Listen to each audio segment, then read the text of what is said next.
السلام علیکم ورحمۃ اللہ وبرکاتہ۔ آج کے ہمارے بیان کا موضوع ہے حضرت یوشع بن نون علیہ السلام کا واقعہ۔ اس سے پہلے آپ ہمارے چینل کو سبسکرائب کریں، بیل آئیکن کو پریس کریں، لائک اور شیئر کریں۔ نحمدہ ونصلی علی رسولہ الکریم، اما بعد فاعوذ باللہ من الشیطان الرجیم، بسم اللہ الرحمن الرحیم۔ یوشع بن نون بن افرائیم بن یوسف بن یعقوب بن اسحاق بن ابراہیم بن آزر بن ناہور بن صاروح بن راغو بن فالخ بن عبیر بن شالخ بن ارفخشد بن سام بن نوح بن لامک بن متوشلخ بن اخنوخ بن یرد بن مہلیل بن کنیان بن یانش بن شیس بن آدم علیہ السلام۔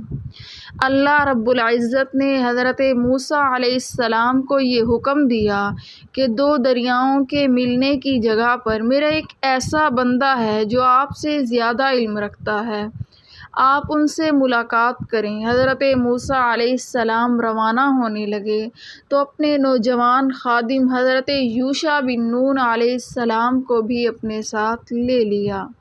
حضرت موسیٰ علیہ السلام اور حضرت یوشع ایک مقام پر کچھ دیر آرام کرنے کے لیے رکے تو ساتھ لی ہوئی مچھلی اچھل کر دریا میں چلی گئی۔ پھر کچھ دور آگے جانے کے بعد حضرت موسیٰ علیہ السلام نے حضرت یوشع علیہ السلام سے پوچھا کہ کھانے کے لیے کچھ مچھلی لاؤ۔ حضرت یوشع علیہ السلام نے عرض کیا کہ جہاں ہم رکے تھے وہاں مچھلی پانی میں چلی گئی تھی، لہٰذا دونوں اپنے قدموں کے نشانات دیکھتے ہوئے واپس چلے گئے۔ قرآن مجید فرقان حمید میں اللہ رب العزت کا فرمان ہے، اور یاد کیجئے جب موسیٰ علیہ السلام نے اپنے نوجوان خادم یوشع بن نون علیہ السلام سے کہا، میں تو اس وقت تک چلتا ہی رہوں گا جب تک کہ دو دریاؤں کے ملنے کی جگہ نہ پہنچ جاؤں، خواہ مجھے برسوں ہی چلنا پڑے۔ پس جب وہ دو دریاؤں کے ملنے کی جگہ پہنچ گئے تو وہاں اپنی مچھلی بھول گئے، اور مچھلی نے دریا میں ایک سرنگ کی طرح اپنا راستہ بنا لیا۔ پھر جب وہ دونوں وہاں سے آگے بڑھ گئے تو موسیٰ علیہ السلام نے اپنے نوجوان خادم سے کہا، ہمارا کھانا لاؤ، ہم تو اس سفر سے بہت تھک گئے ہیں۔ حضرت موسیٰ علیہ السلام نے اپنی زندگی کے آخری ایام میں انہیں اپنا جانشین بنا دیا۔ اللہ رب العزت نے حضرت موسیٰ علیہ السلام کے بعد حضرت یوشع بن نون علیہ السلام کو نبوت عطا فرمائی۔ حضرت موسیٰ علیہ السلام اور حضرت ہارون علیہ السلام کو اللہ رب العزت نے حکم دیا کہ بنی اسرائیل کے ہر قبیلے کی مردم شماری کریں اور ہر قبیلے کا ایک سردار مقرر کریں، تاکہ یہ لوگ ایک طاقتور قوم عمالیق سے مقابلے کی تیاری کریں، جن سے میدان طیہ سے نکلنے کے بعد مقابلہ ہونے والا ہے۔ چنانچہ انہوں نے بنی اسرائیل کے قبائل کے سردار مقرر کیے اور حضرت یوشع بن نون علیہ السلام کو تمام قبائل کا سردار بنایا۔ حضرت ہارون اور حضرت موسیٰ علیہ السلام میدان طیہ میں ہی فوت ہو گئے تھے۔ ان کی وفات کے بعد بنی اسرائیل کو بیت المقدس لانے والے حضرت یوشع بن نون علیہ السلام ہی تھے۔ اریحہ ایک خوبصورت شہر تھا جس میں بڑی شاندار عمارتیں تھیں۔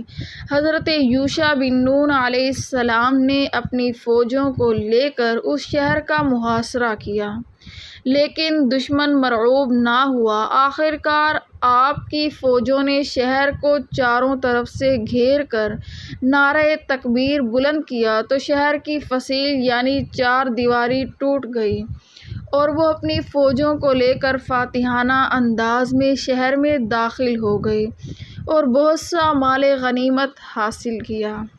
حدیث شریف میں ہے کہ رسول اللہ صلی اللہ علیہ وسلم نے ارشاد فرمایا ایک نبی یوشع علیہ السلام جہاد کے لیے نکلنے لگے تو انہوں نے اپنی قوم سے فرمایا، وہ آدمی میرے ساتھ نہ آئے جس نے نئی نئی شادی کی ہے اور ابھی اپنی بیوی سے ہم بستر نہیں ہوا، وہ بھی میرے ساتھ نہ آئے۔ جس نے کوئی عمارت تعمیر کی ہے لیکن ابھی چھت نہیں ڈلی، وہ بھی میرے ساتھ نہ آئے۔ جس کی بکری یا اونٹنی حاملہ ہے اور وہ بچہ پیدا ہونے کا انتظار کر رہا ہے، چنانچہ وہ اپنی فوجوں کو لے کر جہاد کے لیے نکلے اور شہر کے قریب وہ اس وقت پہنچے جب عصر کا وقت ہو چکا تھا۔ اس نبی نے سورج سے کہا، تم بھی اللہ کے حکم کے پابند ہو اور میں بھی، اے اللہ اسے کچھ دیر کے لیے روک دے۔ چنانچہ سورج رکا رہا یہاں تک کہ فتح حاصل ہو گئی۔ جہاد کے بعد انہوں نے مال غنیمت جمع کیا، اسے آگ جلانے کے لیے آئی لیکن جلائے بغیر واپس چلی گئی۔ اس نبی حضرت یوشع بن نون علیہ السلام نے کہا، تم میں سے کسی نے خیانت کی ہے، اس لیے تمہارا جہاد قبول نہیں ہوا، لہٰذا ہر قبیلے کا ایک ایک آدمی میرے ہاتھ پر بیعت کرے۔ جب قبیلے کے نمائندے بیعت کرنے کے لیے آئے تو ان میں سے ایک آدمی کا ہاتھ نبی کے ہاتھ سے چپک گیا۔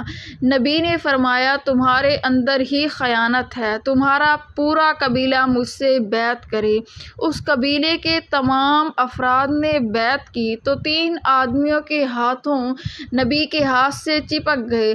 نبی نے فرمایا، خیانت کا مال تمہارے پاس ہے، لہٰذا لے آؤ۔ وہ گائے کے سر کے برابر سونا لے کر آئے اور اس سونے کو دوسرے مال غنیمت کے ساتھ رکھ دیا گیا۔ آگ آئی اور اسے جلا کر چلی گئی، جو جہاد کے قبول ہونے کی علامت تھی۔ آپ صلی اللہ علیہ وسلم نے یہ بھی فرمایا کہ ہم سے پہلے لوگوں کے لیے مال غنیمت حلال نہیں تھا، اللہ رب العزت نے ہماری کمزوری دیکھ کر ہمارے لیے حلال کر دیا ہے۔ جب حضرت یوشع بن نون علیہ السلام قوم کو لے کر بیت المقدس کے دروازے پر پہنچے تو انہیں حکم دیا کہ شہر میں سجدہ کرتے ہوئے یعنی عاجزی کے ساتھ رکوع کی حالت میں جھک کر داخل ہوں اور اللہ رب العزت کا شکر ادا کرو کہ اللہ نے وہ عظیم فتح عطا فرمائی ہے جن کا ان سے وعدہ کیا تھا۔ لیکن وہ شہر میں بڑے غلط انداز میں داخل ہوئے۔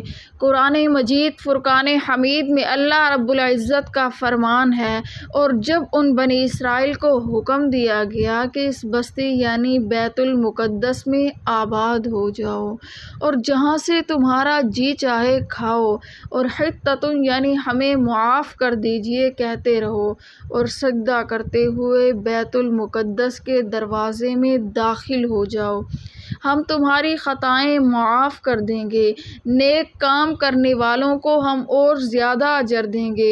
ان میں سے ظالموں نے اس کلمے کو حطۃ ہی کو بدل ڈالا جسے پڑھنے کا انہیں حکم دیا گیا تھا۔ ہم نے ان کے ظلم کی وجہ سے ان پر آسمان سے عذاب بھیج دیا۔ رسول اللہ صلی اللہ علیہ وسلم نے ارشاد فرمایا، جب اللہ رب العزت نے بنی اسرائیل کو حکم دیا کہ شہر کے دروازے میں سجدہ کرتے ہوئے داخل ہو اور زبان سے یہ کہو، حطۃ ہمیں معاف کر دیں، ہماری خطائیں معاف فرما دیں، وہ سرین کے بل گھسیٹتے ہوئے اور زبان سے یہ کہتے ہوئے داخل ہوئے، حنطۃ بالی میں دانہ ڈال۔